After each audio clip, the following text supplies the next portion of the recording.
ഇന്ന് ആരോപണം ഉന്നയിക്കും മുമ്പ് നാം ശ്രദ്ധിക്കേണ്ടുന്ന 4 കാര്യങ്ങളെക്കുറിച്ചാണ് പറയുന്നത്.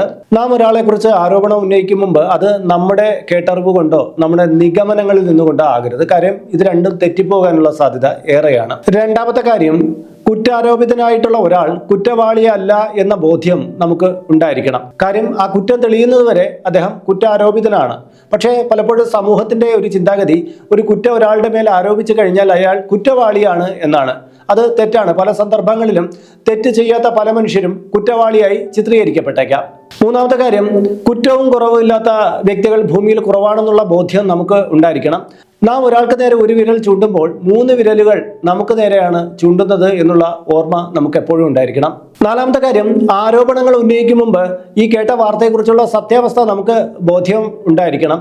അല്ലെങ്കിൽ തെറ്റായ വാർത്തകളുടെ പ്രചാരകരാകാനും അതോടൊപ്പം നമ്മുടെ വില തന്നെ അതിന് മൂലം ഇടിഞ്ഞു പോകാനും സാധ്യത കൂടുതലാണ്.